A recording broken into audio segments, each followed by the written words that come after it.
Students, hope you are doing well. Accounting circle के channel के ऊपर खुशामदीद। स्टूडेंट्स, आज हम एक नए चैप्टर को स्टार्ट करने वाले हैं जिसका नाम है relevant information, relevant cost and revenue, differential analysis. ये 3 डिफरेंट नाम हैं इस चैप्टर के, जो कि आपने यहाँ इंट्रोडक्शन में देख भी लिया होगा। Differential analysis, the key to decision making.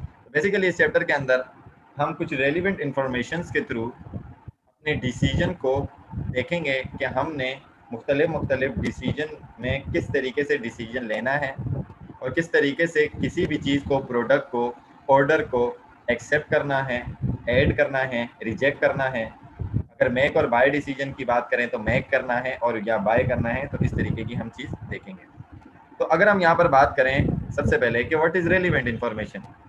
Relevant information क्या है? Information is relevant to a decision problem के इन्फॉर्मेशन तब रेलिवेंट होगी किसी भी डिसीजन प्रॉब्लम में कि जब वो फ्यूचर में बेयरिंग हो, ठीक है ना, आपके ऊपर उसका बर्डन हो, और ये डिफर हो अमंग कंपीटिंग अल्टरनेटिव्स के। अगर ये बात नहीं समझ में आती तो इसको मैं और आसान अल्फाज में समझा देता हूँ कि रेलिवेंट इन्फॉर्मेशन वो इन्फॉर्मेशन है जो बाय डिसीजन चेंज हो जाती है, और ये वो इन्फॉर्मेशन है जो डिफरेंट होती है दो अल्टरनेटिव्स के दरमियान। कंपीटिंग का अल्टरनेटिव से मुराद क्या हुआ कि दो अल्टरनेटिव्स के दरमियान जो है बेसिकली वो क्या है? डिफरेंट है, जिसके ऊपर आपका डिसीजन जो है ना वो बेस्ड कर रहा होता है। और दोनों क्या कहते हैं कि ऐसी कोई इंफॉर्मेशन जो कि कॉमन हो, यानी कि कंपलसरी इंफॉर्मेशन हो, वो किसी भी डिसीजन मेकिंग के अंदर इंपॉर्टेंट नहीं होती। इसका मतलब क्या हुआ कि जो खास इंफॉर्मेशन होगी, रेलिवेंट इंफॉर्मेशन होगी, उसी को यूज किया जाएगा आपके पास डिसीजन मेकिंग के लिए। ठीक है जी।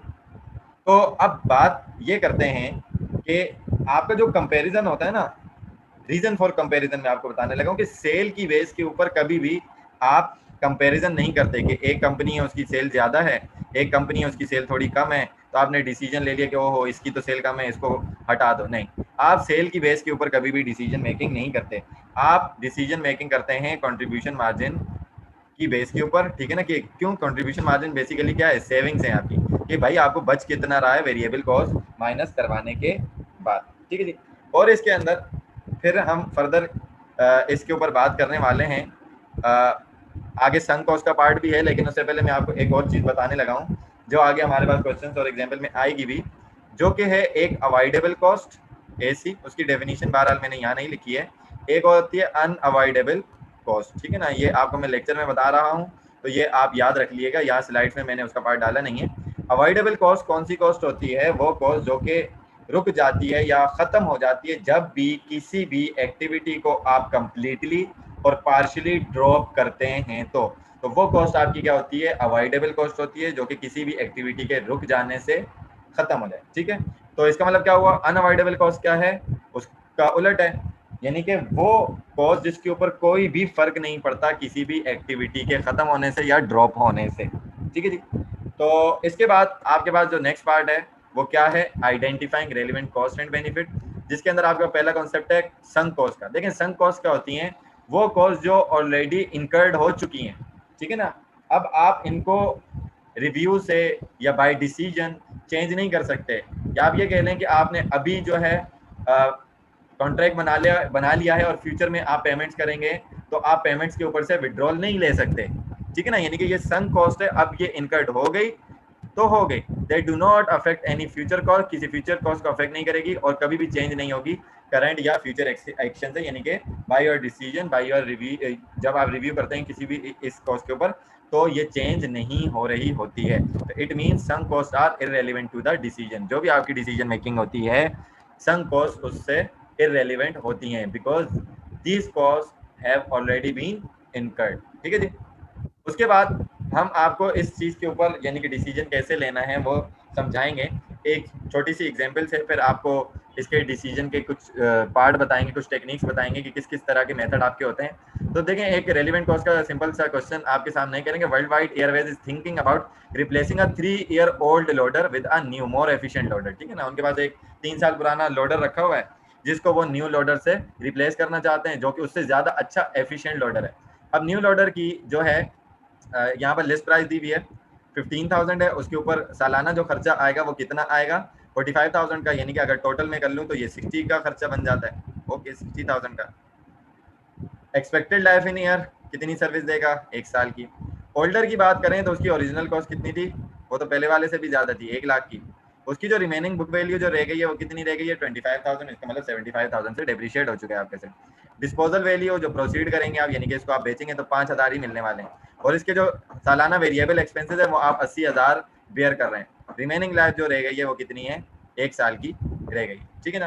तो इसके ऊपर देखते हैं, डिसीजन लेते हैं। पहले कुछ इसकी थ्योरी का पार्ट पढ़ लें रेलिवेंट कॉस्ट के हवाले से। कह रहे हैं कि if we keep the old order, अगर हम पुराना ऑर्डर रखते हैं तो आपको पता है जो 25,000 उसकी बुक वैल्यू रह गई है तो वो डेप्रिसिएशन में जाएगी, ठीक है। लेकिन अगर हम रिप्लेस करते हैं ओल्ड लोडर को विद न्यू वन, तो इसके 25,000 के डेप्रिसिएशन को क्या करना पड़ेगा, राइट ऑफ करना पड़ेगा जब भी हम इसको बेचेंगे। तो इसका मतलब इसकी कॉस्ट के अंदर कोई डिफरेंस तो आया ही नहीं, 25 से 25 कट गया। तो ये इन्फॉर्मेशन हमारे लिए क्या है, इररेलेवेंट है, यानी कि रेलिवेंट नहीं है। अच्छा, दूसरा पार्ट क्या, we will only have depreciation on the new loader. जो नया लोडर आएगा ना उसके ऊपर जो डेप्रिसिएशन होगा, अगर हम पुराने वाले को रिप्लेस कर दें तो वो हमारे लिए रेलिवेंट कॉस्ट है, ठीक है ना, क्योंकि वो अब न्यू आएगा, उसके बाद वो डेप्रिशिएट होगा। पिछले वाले को तो हम बेच रहे हैं क्योंकि वो जब यूज किया नहीं, उसका डेप्रिसिएशन होगा नहीं, तो वो तो हमारे लिए इररेलेवेंट है। और तीसरी चीज यहाँ पर क्या है कि the $5,000 proceed will only be realized if we replace the old loader. This amount is relevant. ये अमाउंट भी रेलेवेंट है, क्यों, क्योंकि जब हम ओल्ड लोडर को रिप्लेस करेंगे विद न्यू वन तो हमें $5,000 उसके बदले में एक्सचेंज में मिलेंगे। और एक पॉइंट ये भी याद रखें, जो न्यू लोडर है वो डेप्रिशिएट होगा 1 साल के अंदर अंदर, ठीक है ना। तो हमें पता यहाँ पर ये चला कि ये रेलिवेंट इन्फॉर्मेशन है और ये भी रेलिवेंट इन्फॉर्मेशन है। आगे चलते हैं, अगर यहाँ तक के बात नहीं समझ आई तो यहाँ पर आपको समझ में आ जाएगी। हमने इसका कंपैरिजन करवाया है और 3 स्टेटमेंट आपको दिख रही होंगी। कह रहे हैं कि अगर हम पुराने लोडर को रखते हैं तो हमारे पास क्या होगा, अगर रिप्लेस को रखते हैं तो क्या होगा, डिफरेंस क्या आता है कॉस्ट में, यानी कि हम किन किन कॉस्ट को कवर कर सकते हैं और किन किन कॉस्ट को इनकर्ड होगी, कौन कौन सी कॉस्ट इनकर्ड होगी और कौन कौन सी कॉस्ट हमारी बचेंगी। अगर हम पुराने को रखते हैं तो देखिए उसका 25,000 का डेप्रिसिएशन होगा, राइट ऑफ करने की जरूरत नहीं है, प्रोसीड भी नहीं आएगा क्योंकि रिप्लेस थोड़ी कर रहे हैं, न्यू का तो बाद में। और इसकी ऑपरेटिंग कॉस्ट कितनी हो रही है, 80 की। तो टोटल कॉस्ट कितनी आ गई इसकी, 1,05,000 रुपए की आप कॉस्ट जो है वो इनकर्ड कर रहे हैं इसके ऊपर। What if second case replace करते हैं ओल्ड को, तो रिप्लेस करने में हमारे पास इसका डेप्रिसिएशन जो पहले वाले का वो राइट ऑफ करना पड़ेगा, प्रोसीड हमारे पास 5,000 रुपए का कैश आएगा, डेप्रिसिएशन लगेगा नहीं का, और उसकी ऑपरेटिंग कॉस्ट कितनी होगी, ये हो जाएगी 45। तो 45 और 15 ये 60, 60 और 20 आपके पास कितना हो जाता है, 80, ठीक है ना, क्योंकि 5 से 5 कट गया तो वो 85 हो गया था, 5 मैंने डायरेक्टली डिडक्ट कर दिया। तो ये हमारे पास न्यू जो लोडर आएगा ओल्ड को रिप्लेस करके, उस पर तो हमारा खर्चा कितना हो रहा है, 80,000 रुपए का हो रहा है। इट मीन्स पुराना वाला 1,05,000 रुपए का हमारा खर्चा कर रहा है, न्यू वाला जो है वो 80,000 रुपए का खर्चा कर रहा है। तो अगर हम रिप्लेस कर देते हैं न्यू से, तो न्यू वाला रिप्लेस करने की वजह से हमारी 25,000 रुपए की बचत हो जाएगी। तो डिफरेंशियल कॉस्ट भी देख सकते हैं कि राइट ऑफ करेंगे तो हमारे पास कुछ नहीं बचेगा, 5,000 रुपये हमारे पास कैश का आएगा, नॉन कैश आइटम 15,000 का डेप्रिसिएशन होगा, बाकी की आपकी हो गई ऑपरेटिंग कॉस्ट का डिफरेंस, ठीक है ना। यहाँ पर 80 लग रही थी, यहाँ 45, तो 35 का डिफरेंस, 35 में से 15 माइनस किया, 20 + 5 किया, तो आपके पास 25,000 रुपये जो है वो बेसिकली बच रहे हैं नया लोडर रिप्लेस करने से। तो the difference in operating cost के अंदर जो डिफरेंस आ रहा है वो रेलिवेंट है ना, इमीडिएट डिसीजन जो ले रहे हैं वो रेलिवेंट है, ठीक है ना, क्योंकि यहाँ पर आपको खर्च करनी पड़ेगी 80,000 की और यहाँ पर आपके पास 45,000 का खर्चा हो रहा है ऑपरेटिंग कॉस्ट के अंदर, तो 35,000 की आपकी यहाँ पर सेविंग हो रही है, ठीक है जी। तो इसको एक और तरीके से हम बता देते हैं, जस्ट रेलिवेंट कॉस्ट लेकर, ताकि आपको बात और अच्छे तरीके से समझ में आ सके। Here is an analysis that include only relevant cost, only relevant cost को हम लेकर अपना डिसीजन ले रहे हैं। तो इसमें क्या हुआ, देखें आपके पास सेविंग हो रही है वेरिएबल एक्सपेंसेस की, जो कि न्यू लोडर से प्रोवाइड हो रहा है। ये 35,000 कैसे आया था, पीछे हमने निकाला था, 80,000 वेरिएबल एक्सपेंसेस पुराने वाले पे लग रहे हैं, नए वाले पे कितने लग रहे हैं, 45। तो इससे 35,000 की सेविंग हो रही है कि नहीं हो रही, बस माइनस क्या हो जाएगा, जो डेप्रिसिएशन होगा नए वाले का, पिछले वाले का तो 25 होगा। और रेलिवेंट कॉस्ट 5,000 जो हमारे पास आ रही है वो किससे आ रही है, पुराने एसेट को डिस्पोज करने से। तो यहाँ पर नेट इफेक्ट आपके पास कितना आया, नेट इफेक्ट आपके पास आया 25,000 आया। तो इन कंक्लूजन जो हमारे पास रिजल्ट निकला वो क्या निकला कि हम पुराने वाले को न्यू के साथ रिप्लेस कर लेंगे, क्यों, क्योंकि हमारे इस डिसीजन से $25,000 की बचत हो रही है। तो यहाँ पर आपने एक छोटा सा डिसीजन देखा। अब हम आगे चलते हैं और कुछ स्पेशल डिसीजन के ऊपर बात करते हैं। जिस चैप्टर के अंदर 4 तरह के खास किस्म के डिसीजन आते हैं और उनके ऊपर फर्दर हम आइंदा आने वाले लेक्चर्स के अंदर क्वेश्चंस भी करेंगे। तो let's take a close look at some special decision faced by businesses. तो जनाब ये मैं हूँ, ये आप हैं, ये मैं आपको लेकर जा रहा हूँ। और मैं आपको बताता चलूँ कि भाई हमारे पास सबसे पहली जो टेक्निक आ रही है वो स्पेशल ऑर्डर की आ रही है। आपके पास 4 तरह के डिसीजन होते हैं, जिसमें सबसे पहला जो है वो स्पेशल ऑर्डर है। तो मैं आपको ये बताना चाह रहा हूँ कि भाई हमारे पास स्पेशल ऑर्डर आते हैं, अब हम ये फैसला करेंगे do you think we should accept it. ठीक है ना, आप तो स्टूडेंट्स हैं, मुझे पता है और मैंने आपको बताना है कि हम इस डिसीजन को एक्सेप्ट करेंगे या नहीं करेंगे। चलते हैं आगे और एक एग्जाम्पल लेते हैं, ठीक है ना। एक्सेप्ट और रिजेक्ट आ स्पेशल ऑर्डर। एक स्पेशल ऑर्डर आपके पास आया है, उसको हमने एक्सेप्ट करना है या रिजेक्ट करना है, ये हमने यहाँ पर देखना है। देखें, वही जो एग्जाम्पल सिंपल वाली अभी हमने पीछे देखी, उसी को हम कंटिन्यू कर रहे हैं। उसका इससे ताल्लुक नहीं होगा उस डिसीजन से, ये एक नया जो है वो डिसीजन मेकिंग की टेक्निक है। एक ट्रेवल एजेंसी है, वो आपको ऑफर कर रही है वर्ल्ड वाइड एयरवेज वालों को, यानी कि आपको $1,50,000 for a round trip flight from Hawaii to Japan on a jumbo jet. ठीक है ना, यानी कि उसने ट्रेवल एजेंसी ने आपको ऑफर की हवाई से लेकर जापान तक किस चीज़ की, एक राउंड ट्रिप और जंबो जेट के ऊपर, जिससे वो आपको कितने दे रहे हैं, $1,50,000 दे रहे हैं। जो वर्ल्ड वाइड एयरवेज वाले हैं वो नॉर्मली यूजुअली $2,50,000 रेवेन्यू कमा लेते हैं इस फ्लाइट से। ठीक है ना, ये इनकी अपनी अर्निंग है, ये इनको ऑफर हो रही है। The airline is not currently planning to add any new route. ठीक है ना, जो एयरलाइन है वो कोई नया रूट ऐड नहीं करना चाहती, and has two plane that are idle. ठीक है ना, एक्सेस कैपेसिटी है, आइडल है उनके पास, and could be used to meet the needs of the agency. और वो उन 2 आइडल प्लेन्स को यूज कर रहे हैं उस एजेंसी की नीड को पूरा करने के लिए। तो the next screen show cost data develop by managerial accountant at world wide. ठीक है ना, नेक्स्ट जो आपके पास स्लाइड आ रही है उसके ऊपर जो वर्ल्ड वाइड एयरवेज वाले हैं उसके अकाउंटेंट ने कुछ अपनी ये जो 250,000 की अर्निंग है ना, या उसका ओरिजिनल डेटा कह लें, या उसकी जो अपनी कमाई है फ्लाइट से, वो बता रहे हैं, और उसके बाद जो चेंजिंग होगी उसको हम देखने वाले हैं। ठीक है जी, तो यहाँ पर typical flight between Japan and हवाई अगर करते हैं तो पैसेंजर से रेवेन्यू 250,000 का आ जाता है, जो उसने बताया नॉर्मली कमा लेते हैं, और जो कार्गो है उससे कितना आ जाता है, ये अजम्पशन बेस्ड क्वेश्चन है। ठीक है जी, 30,000 कार्गो से हम कमा लेते हैं, तो टोटल हमारे पास कितना हो जाता है, $280,000। एक्सपेंसेस हमारे पास फॉर एग्जांपल वेरिएबल वो कह रहे हैं कि 90,000 आ रहे हैं, और एलोकेटेड फिक्स एक्सपेंसेस जो हैं वो कितने के आ रहे हैं, 1 लाख के आ रहे हैं। तो ये टोटल कितना हो गया, 190 हो गया, माइनस किया 280 में से 190, तो प्रॉफिट आपको कितना हो रहा है, नॉर्मली 90,000 हो रहा है। तो world wide will save $5,000 in reservation and ticketing cost if the charter is accepted. यानी कि वो ये बोलना चाह रहे हैं कि वर्ल्ड वाइड एयरवेज को $5,000 की बचत हो जाती है कि अगर उनके पास रिजर्वेशन वगैरह आ जाए, अगर वो चार्टर एक्सेप्ट करते हैं। तो चार्टर बेसिकली वो नॉन शेड्यूल्ड फ्लाइट्स होती हैं जो बेसिकली पर्सनल यूजेस के लिए करवाई जाती हैं, जैसे किसी को अपनी पर्सनल ट्रैवलिंग करनी है, कहीं घूमने फिरने जाना है, ठीक है ना, या पार्टीज वगैरह करते हैं बड़े लोग, उनके यहाँ पार्टी हो रही होती है, तो वो बेसिकली चार्टर फ्लाइट कहलाती है। ठीक है ना, तो यहाँ पर हमारे पास एक केस है कि अज्यूम करो, ठीक है ना, यहाँ के बाद ये तो इनका ये जो डेटा है ये नॉर्मल है। इसके बाद हमारे पास वो क्या कह रहे हैं कि अज्यूम करो कि आपके पास एक्सेस कैपेसिटी है। तो स्पेशल चार्टर वाले आपको कितनी प्राइस दे रहे थे, 1,50,000 दे रहे थे हवाई से जापान की ट्रिप के लिए। ठीक है ना, okay. Variable cost per flight कितनी इनकर्ड हो रही थी, 90,000 हो रही थी, और आपकी रिजर्वेशन के ऊपर जो है बचत हो रही थी, इसीलिए कॉस्ट में से डिडक्ट हो जाएगा। तो वेरिएबल कॉस्ट ऑफ चार्टर कितनी हो गई, 85,000 की हो गई। तो कंट्रीब्यूशन जो है वो आपके पास सेविंग हो रही है $65,000 की। तो जब आपके पास सेविंग हो रही है, जब भी सेविंग होगी, ये बात याद रखें स्पेशल ऑर्डर के अंदर, कि अगर स्पेशल ऑर्डर आपके पास आए और स्पेशल प्राइस आपकी अवॉइडेबल कॉस्ट से ज्यादा हो और आपका कंट्रीब्यूशन मार्जिन बच रहा हो, वो आपकी फिक्स कॉस्ट में कंट्रीब्यूशन दे रहा हो, तो उस स्पेशल ऑर्डर को आपने एक्सेप्ट करना है। Since the charter will contribute to fix cost, fix cost को क्या करेगा, कंट्रीब्यूट करेगा। World wide has idle capacity है, the company should accept the flight. तो कंपनी क्या करेगी, एक्सेप्ट करेगी फ्लाइट को। ठीक है ना, ये बात आपको समझ में अच्छे तरीके से आ गई होगी। अच्छा जी, ये आदमी आपके सामने खड़ा है, दिमाग नहीं चल रहा, कंफ्यूज हो गया, क्या बोल रहे हैं, कह रहे हैं what if world wide had no excess capacity, इनके पास एक्सेस कैपेसिटी नहीं है।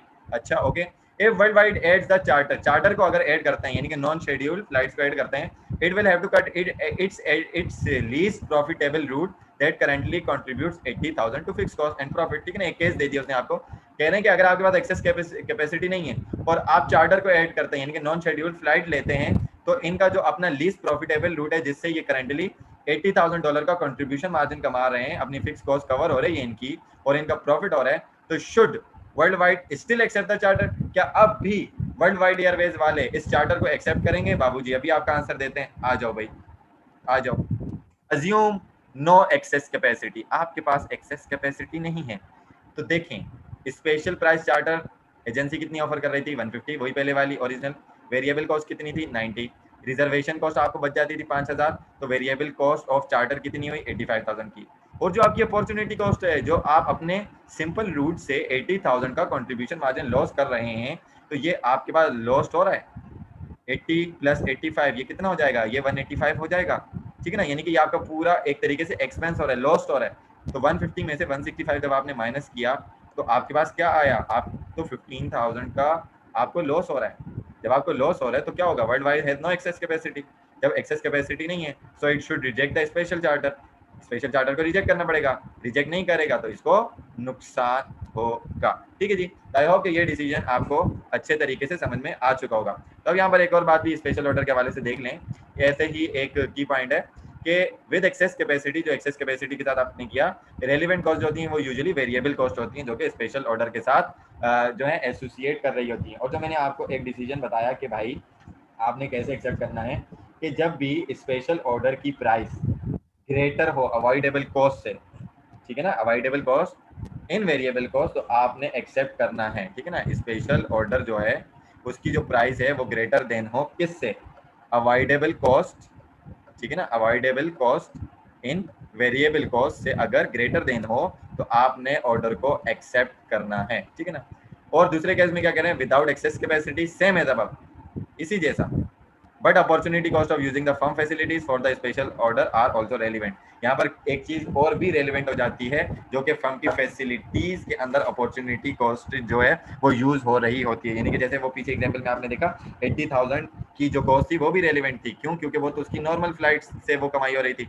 जब वही कंट्रीब्यूशन मार्जिन आपका लॉस कर जाएगा तो आपको यहाँ पर नुकसान तो हो गई। तो उस सूरत में आपने क्या करना होता है कि रिजेक्ट करना होता है, ठीक है। इसी तरीके से अगर अवॉइडेबल कॉस्ट ज्यादा आ रही है, इसी का वाइस वर्सा कर लें, और स्पेशल ऑर्डर की प्राइस कम है, तो आप क्या करेंगे? आप ये करेंगे कि और स्पेशल ऑर्डर को रिजेक्ट कर देंगे, ठीक है जी।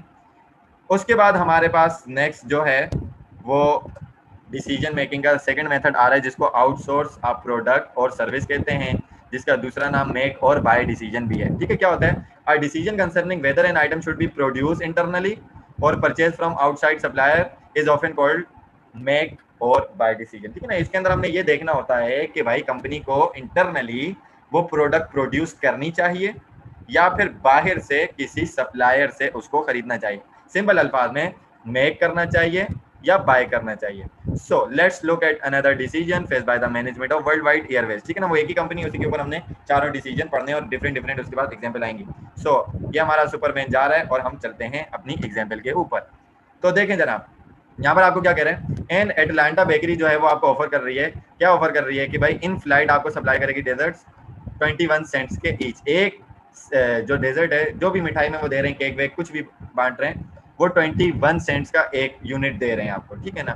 और ये ऑफर की है, ठीक है ना। वो कह रहे हैं कि इतने का हमसे खरीदो। Here are world wide current cost for desserts. Desserts के लिए जो वर्ल्ड वाइड वाले खुद बना रहे हैं उनकी कॉस्ट ये है। उसके ऊपर जो वेरिएबल कॉस्ट लगा रहे हैं मटेरियल के वो $0.06 है, डायरेक्ट लेबर $0.04 है, वेरिएबल ओवरहेड जो है वो $0.04 है, फिक्स कॉस्ट जो लग रही है वो सुपरवाइजरी सैलरीज लग रही है $0.04 की, और डेप्रिसिएशन ऑफ इक्विपमेंट भी आपका लग रहा है 0.07 का, जो आप उसको बनाने के लिए यूज कर रहे हैं। तो यानी कि आपकी जो टोटल कॉस्ट लग रही है वो $0.25 की लग रही है। इट मींस 25 सेंट्स का आप डेजर्ट बना रहे हो, और जो आपको ऑफर किया जा रहा है वो कितने का किया जा रहा है? वो 21 का किया जा रहा है। ओके जी, मैंने आपको अभी बताया कि सेल के ऊपर आपने कभी भी डिसीजन मेकिंग नहीं करनी है, कॉस्ट के ऊपर करनी है। चलो जी, कंपैरिजन करते हैं।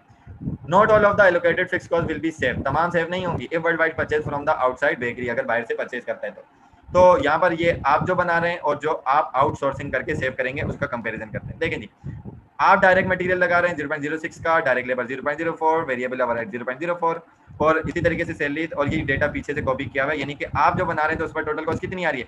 0.25। But if you purchase from Atlanta bakery, तो आप कौन कौन सी कॉस्ट को सेव करेंगे?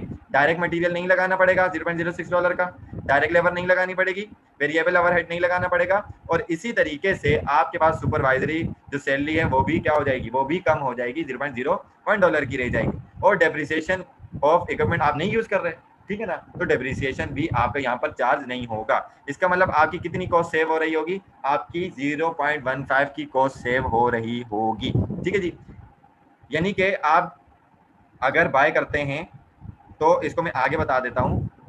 अगर आप बाय करते हैं तो आपकी 0.15 सेंट्स की जो कॉस्ट है वो सेव हो रही है। हालांकि जब आप परचेज करेंगे तो 0.21, ठीक है ना, 0.21 यानी कि 21 सेंट का आप खरीदेंगे और 15 आपकी सेव हो रही है, सेविंग आपकी कम है, परचेजिंग आपकी ज्यादा है, तो इसको आप क्या करेंगे भाई, साफ मना कर दिया, मुंह पे लानत दे रहे इसके, वाओ दैट्स नॉट इट, कोई डीलिंग नहीं करेंगे। क्यों? क्योंकि अगर परचेज करेंगे तो डिफरेंस देख लें, 6 सेंट का आपको एक यूनिट के ऊपर लॉस हो जाएगा। तो if world wide purchase the dessert for 21 cent it will only save 15 cents, so world wide will have loss of 6 cents पर डेजर्ट परचेज। ठीक है ना, एक डेजर्ट परचेज करेगा तो उसको 6 सेंट का लॉस हो जाएगा। तो बेहतर यही है कि वो डेजर्ट खुद ही बनाकर बेचे और इस लाल बालों वाले बेवकूफ आदमी से हरगिज जो है वो डील ना करें। ठीक है जी। इसके बाद हमारे पास थर्ड टेक्निक आ रही है जिसके अंदर हमने ये देखना होता है कि हमने क्या ऐड करना है, ड्रॉप करना है किसी सर्विस को, किसी प्रोडक्ट को, किसी डिपार्टमेंट को, किसी सेगमेंट को। ठीक है ना, यानी कि सिंपल अल्फाज में कह लें कि किसी प्रोडक्ट को हमने ऐड करना है या फिर ड्रॉप करना है। ठीक है ना, या सेगमेंट को रिटेन करना है या ड्रॉप करना है, वो हमें फायदा दे रहे हैं नुकसान दे रहे हैं, उसकी डिसीजन मेकिंग करते हैं। One of the most important decision management make it whether to add करना है, ड्रॉप करना है प्रोडक्ट को या सर्विस को या डिपार्टमेंट को। Let's look at how the concept of relevant cost should be used in such a decision. देखते हैं। ऐड और drop of a product. World wide airways offered its passengers, अपने पैसेंजर को क्या ऑफर कर रहे हैं, the opportunity to join its world express club. ओहो मजे आने वाले हैं। क्लब की मेंबरशिप के लिए क्या हो रहा है, entitles are traveler to use the club facilities. ठीक है ना, क्लब की फैसिलिटीज यूज करेंगे at the airport in Atlanta, Atlanta के अंदर। क्लब की प्रिविलेजेस में जो शामिल है वो क्या है, प्राइवेट लॉन्च है, रेस्टोरेंट्स हैं, डिस्काउंट्स ऑन मील्स हैं, बेवरेजेस हैं, और आप स्मॉल हेल्थ के लिए स्पा भी यूज कर सकते हैं। ठीक है ना, ये फैसिलिटीज दे रहे हैं। यानी कि एक क्लब है, अब इस क्लब को ऐड करना चाहिए और ड्रॉप करना चाहिए। ओके, अब ये जो स्टेटमेंट दी हुई है ये क्या है, ये जो उससे अर्निंग, उस क्लब के ऊपर उससे अर्निंग हो रही है, उसके ऊपर जो एक्सपेंसेस हो रहे हैं, जो इस क्लब के अंदर सेल्स हो रही हैं वो $2 लाख की हैं, जो वेरिएबल कॉस्ट हैं 70 के फूड और बेवरेजेस पर्सनल्स हैं और वेरिएबल ओवरहेड है। टोटल मिलाकर आपके पास कितना आ गया, 135 माइनस किया तो कंट्रीब्यूशन मार्जिन आपके पास 65 का है। फिक्स कॉस्ट के अंदर डेप्रिसिएशन है, सुपरवाइजर की सैलरी है, इंश्योरेंस है, एयरपोर्ट की फीस है और एलोकेटेड फैक्ट्री ओवरहेड है, और टोटल आपके पास कितना आ गया 75 का। माइनस किया तो ओ माय गॉड, ये तो 10,000 रुपये का लॉस दे रहा है। अब लॉस देकर आप बोलेंगे इसको तो ड्रॉप करना चाहिए, सही है, देख लेते हैं, आगे चलते हैं, कंपेयर करवा लेते हैं।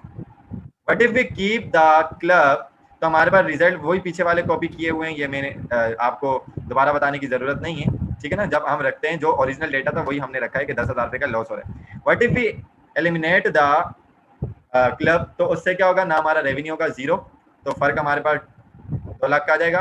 तो ना फूड एंड बेवरेज होगा जीरो, ना पर्सनल होंगे, ना वेरिएबल ओवरहेड होंगे, ना ही कंट्रीब्यूशन मार्जिन होगा, तो मतलब 65,000 का कंट्रीब्यूशन मार्जिन लॉस कर देंगे ना।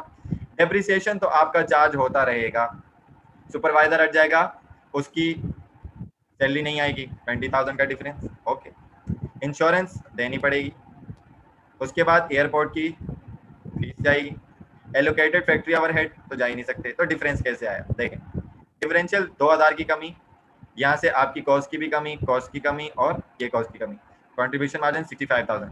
65,000 जो आप लॉस कर रहे हैं उसमें से आपका सुपरवाइजर की सैलरी जा रही है, ये रेलिवेंट कॉस्ट है, और बाकी ये डेप्रिसिएशन वगैरह, ये इंश्योरेंस और ये एलोकेटेड फैक्ट्री ओवरहेड, ये आपके क्या है, ये रेलिवेंट कॉस्ट नहीं है। तो सुपरवाइजर जब क्लब ही नहीं है तो सुपरवाइजर की सैलरी कहाँ से, एयरपोर्ट की फीस भी नहीं होगी, माइनस किया तो आपके पास तो ये 40,000 आ गया, 40,000 बच रहे हैं, पॉजिटिव आंसर है। यहाँ से भी आप देखें तो डिफरेंस आपके पास 40,000 का है। इसको मैं थोड़ा और वादे कर देता हूँ, ये वाली स्लाइड देख लें आप, देखें जी, इसमें आपको अच्छे तरीके से बताया हुआ है कि नॉट अवॉइडेबल कॉस्ट कौन सी है, डेप्रिसिएशन है जो कि अवॉइड नहीं हो सकती, डेप्रिशिएट होगा। इसी तरीके से इंश्योरेंस भी, ठीक है ना, इसी तरीके से ये भी जो अवॉइड होंगी फिर वो जीरो होंगी ना, यही बात है। तो इसके पास जो 40,000 का प्रॉफिट आ रहा है वो क्या रिफ्लेक्ट कर रहा है, द पॉजिटिव 40,000। डिफरेंशियल अमाउंट जो वो ये रिफ्लेक्ट कर रही है या ये फैक्ट बता रही है कि कंपनी 40,000 कमा रही है, यानी कि उसके लिए बेहतर होगा कि वो अपने क्लब को ऐड करे, ड्रॉप ना करे। क्यों? क्योंकि वो उसको बेसिकली 40,000 का प्रॉफिट कमाकर दे रही है, ठीक है, दे रहा है, सॉरी, क्लब, सही है। तो यहाँ पर आप डिसीजन देख सकते हैं कि कैसे 40,000 का, what if we keep the club, तो 2 लाख की सेल हो रही है, वेरिएबल पर्सनल वेरिएबल ओवरहेड 65,000 का कंट्रीब्यूशन मार्जिन था। अवॉइडेबल कॉस्ट कौन सी थी? सुपरवाइजर की सैलरी और एयरपोर्ट की फीस। तो 65 में से ये 25 माइनस किया तो 40,000 आपके बच रहे हैं कि नहीं बच रहे? प्रॉफिट और है ना। और इसी तरीके से एलिमिनेट नहीं कर रहे तो ये 0 आंसर है, तो डिफरेंशियल आया 2 माइनस किया तो ये 65 सेम आंसर, और यहाँ पर भी डिफरेंशियल में 40,000 का आपके पास प्रॉफिट आ रहा है। तो वर्ल्ड वाइड एयरलाइन जो है would also lose the contribution margin if of 65,000, अगर ड्रॉप करते हो आप क्लब को तो आपका $65,000 का जो कंट्रीब्यूशन मार्जिन है वो तो आप लॉस कर जाएंगे, तो आपका सेव नहीं हो पाएगा। तो the club contribute 40,000 to world wide fix cost, $40,000 की कंट्रीब्यूशन है इस क्लब की आपकी फिक्स कॉस्ट के अंदर, यानी कि $40,000 की फिक्स कॉस्ट कवर कर रहा है आपका क्लब आपकी कॉस्ट में, ठीक है जी। तो ये आपका बेसिकली डिसीजन था। तो कंक्लूजन आपका क्या निकला कि contribution margin from general airline operation that will be foregone if club is eliminated, कितना जाएगा? 60,000 का कंट्रीब्यूशन मार्जिन आपका चला जाएगा, लॉस सॉरी प्रॉफिट जो है वो आपका वो 40,000 का चला जाएगा, प्लस किया तो ये टोटल 1 लाख रुपए हो जाएंगे monthly profit of keeping the club open. जब आप क्लब मंथली ओपन रखेंगे तो आपको 1 लाख रुपए का क्या हो जाएगा? प्रॉफिट हो जाएगा। The opportunity cost of loss contribution margin is 60,000, ठीक है ना। 60,000 की आपकी अपॉर्चुनिटी कॉस्ट है, ओपन रखते हैं तो 60,000 का प्रॉफिट होगा, नहीं रखते तो आपको लॉस होगा। तो इसका मतलब क्या हुआ कि वर्ल्ड वाइड के लिए ये बेहतर है कि वो मंथली अपना क्लब जो है वो ओपन रखें ताकि उसको $1 लाख की अर्निंग्स हो सकें, ठीक है जी।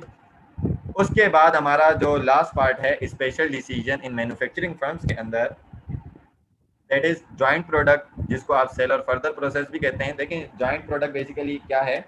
जॉइंट प्रोडक्ट या joint production process resulting in 2 और मोर प्रोडक्ट्स, या इसको मैं इन सिंपल वर्ड्स कहूँ कि भाई आपका एक इनपुट है और उससे मोर देन 2 या मोर देन 1 आउटपुट्स हैं, ठीक है ना, 1 2 3 4 और 5, ठीक है ना, कि 1 इनपुट है और मोर देन 1 आउटपुट्स हैं, तो joint production process resulting in 2 और मोर प्रोडक्ट्स होता है, ठीक है। अब the point in the production process के अंदर वो point where the joint products are identifiable, ठीक है ना, आइडेंटिफाइबल या आइडेंटिकल एज सेपरेट प्रोडक्ट, ठीक है ना, सेपरेट प्रोडक्ट बन जाती है, उसको क्या कहते हैं? स्प्लिट ऑफ पॉइंट कहते हैं। यानी कि in simple word split of point वो पॉइंट होता है जहां पर आपको एक सेपरेट आइडेंटिकल प्रोडक्ट मिल जाती है, वो स्प्लिट ऑफ पॉइंट कहलाता है, ठीक है ना। यहाँ पर आप ये देखते हो कि यहीं पर आपने प्रोडक्ट को सेल करना है या इसकी फर्दर प्रोसेसिंग करनी है, यानी कि वो चीज़ आपके लिए इनिशियल है या फाइनल हो चुकी है, लेकिन किसी और के लिए जो है वो अभी सेमी है या रो है, ठीक है ना। तो इसको एग्जाम्पल से समझने की कोशिश करेंगे। यहाँ पर एग्जाम्पल मैंने ली है कोकोआ बीन की। देखें कोकोआ बीन जो है उसकी कॉस्ट फॉर एग्जाम्पल वो कह रहे हैं $500 की है पर टन। अगर उसकी जॉइंट प्रोडक्शन करते हैं प्रोसेसिंग के अंदर तो उसकी जो कॉस्टिंग आती है वो $600 पर टन की आती है। तो इसका मतलब जॉइंट कॉस्ट आपकी कितनी होगी? 500 प्लस 600 $1,100 की आ गई पर टन पे जॉइंट कॉस्ट। अब यहाँ पर जब आपने इसकी जॉइंट प्रोडक्शन प्रोसेस की तो इसके अंदर से कोकोआ बटर निकला और कोकोआ पाउडर भी निकला, तो this point is your split of point, कि जहाँ से आपकी 2 प्रोडक्ट्स निकली हैं, एक कोकोआ बटर निकली है और एक कोकोआ पाउडर निकली है। अब जो कोकोआ बटर है उसकी सेल वैल्यू कितनी है? 750 है फॉर 1500 पाउंड, ठीक है ना। 1500 पाउंड का कोकोआ बटर जो है वो $750 का है, और जो कोकोआ पाउडर है उसकी सेल वैल्यू $500 है 500 पाउंड बेचने पे, ठीक है ना। बट इफ आगे भी अगर कोकोआ पाउडर को फर्दर आप सेपरेबल प्रोसेस करते हो तो उसके ऊपर $800 लगेंगे और उससे एक इंस्टेंट कोकोआ मिक्स जो है वो निकलेगा जिसकी सेल वैल्यू कितनी होगी?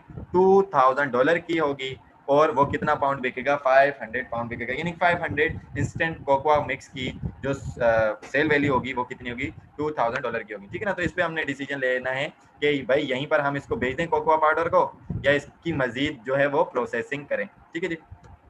तो यहाँ पर हम रिलेटिव सेल वैल्यू मेथड के अंदर आ जाते हैं। सबसे पहले देखें जॉइंट कॉस्ट इनके ऊपर कितनी आ रही थी? उस कोकोआ पाउडर के ऊपर $1,100 की। जॉइंट प्रोडक्ट इसके अंदर से जो निकली वो क्या निकली? एक कोकोआ बटर निकली, एक कोकोआ पाउडर निकली। सेल वैल्यू जो स्प्लिट ऑफ पॉइंट पे आ रही थी वो कोकोआ बटर की 750 थी और इसकी 500 थी। तो टोटल मिलाकर दोनों की सेल वैल्यू कितनी हो रही है, $1250 की हो रही है। तो रिलेटिव प्रोपोर्शन कितने, अब इसके अंदर ज्वाइंट कॉस्ट जो ये 1100 की इसकी एलोकेशन करनी है, वो कैसे करेंगे। पहले तो परसेंटेज निकाल लेते हैं, जो कि मैंने यहाँ से अलग करके बताया बीबीए कि भाई जो इसकी सेल वैल्यू उसको टोटल से आप डिवाइड करवाएंगे, मल्टीप्लाई बाय 100 करवाएंगे, तो 60% जो है वो रिलेटिव प्रोपोर्शन कोकोआ बटर का और 40% रह जाएगा कोकोआ पाउडर के लिए। तो आप 60% 1100 का यानी कि ज्वाइंट कॉस्ट का निकालेंगे तो 660 आपके पास जो ज्वाइंट कॉस्ट आएगी वो किसके ऊपर आएगी, कोकोआ बटर के ऊपर आएगी। बाकी रिमेनिंग 440 किसके ऊपर आएगी, कोकोआ पाउडर के ऊपर आएगी, जो कि टोटल हो जाएगी $1100 की। ठीक है, यहाँ तक के बाद आपको समझ में आ चुकी होगी। अब यहाँ पर बात क्या है, cocoa butter is sold at the end of the joint processing. Cocoa butter तो अपनी प्रोसेसिंग के एंड के ऊपर बिक जाएगा क्योंकि उससे फर्दर कोई चीज निकलने वाली नहीं है। लेकिन कोकोआ पाउडर में भी सोल्ड ना हो, अभी भी बेच सकते हैं कि कोकोआ पाउडर बनाया बेच दिया, लेकिन उसको अगर और प्रोसेस करें तो इंस्टेंट कोकोआ मिक्स निकलेगा, लेकिन फर्दर प्रोसेसिंग के ऊपर $800 की कॉस्ट भी लगेगी, इनकर्ड होगी। If the company elect to make instant cocoa mix, अगर वो मजीद प्रोसेस करके इंस्टेंट कोकोआ मिक्स बनाना चाहती है तो उसकी $800 की मजीद कॉस्ट लगेगी। तो क्या करें, सोच में पड़ गया इंसान। तो देखें यहाँ आप डिसीजन लेते हैं। सेल वैल्यू कितनी थी इंस्टेंट कोकोआ मिक्स की जो आखिर में दी हुई थी, 2000 का बिक रहा था प्रोसेस करने के बाद, और अगर सेल करते हैं आप कोकोआ पाउडर को तो वो कितने का बिक रहा है, 500 का बिक रहा है। इसका मतलब क्या हुआ, 1500 रुपए का इंक्रीमेंटल रेवेन्यू है, 1500 से रेवेन्यू बढ़ जाएगा ना। आप 500 की चीज बेच रहे हैं, उसको फर्दर प्रोसेस करके 800 लगाकर 2000 का बेच दें, तो सेपरेबल जो कॉस्ट लगाई उसके ऊपर $800 की अलग से, तो उसको माइनस करने के बाद आपके पास जो बेनिफिट आया वो $700 का आया कि नहीं आया। तो जब आपको प्रॉफिट हुआ $700 का, तो इसका मतलब क्या है, the cocoa powder should be process, cocoa powder को मजीद प्रोसेस करना चाहिए, उसके ऊपर $800 लगाने चाहिए ताकि वो इंस्टेंट कोकोआ मिक्स बनकर $2000 का बिक जाए और उससे आपको $700 का मुनाफा हो सके। तो स्टूडेंट हमारा यहाँ पर ये चैप्टर एंड होता है बेसिक के हवाले से, जिसके अंदर मैंने आपको कुछ बेसिक बातें बताई। आइंदा आने वाले लेक्चर्स में इसके अंदर हम इसके ऊपर क्वेश्चन करके बताएंगे, जिसमें बुक हम गैरिसन नोरिन ब्रीवर की ही यूज़ करेंगे। उसके अंदर ये चैप्टर 12 है, एडिशन 15 है। अगर इस बेसिक के लेक्चर में आपको कोई बात समझ में नहीं आई तो आप कमेंट सेक्शन में क्वेश्चन करके पूछ सकते हैं, और आइंदा आने वाले लेक्चर्स में क्वेश्चन आंसर को अच्छे तरीके से देखें ताकि वो आपको बहुत आसानी से समझ में आ सके।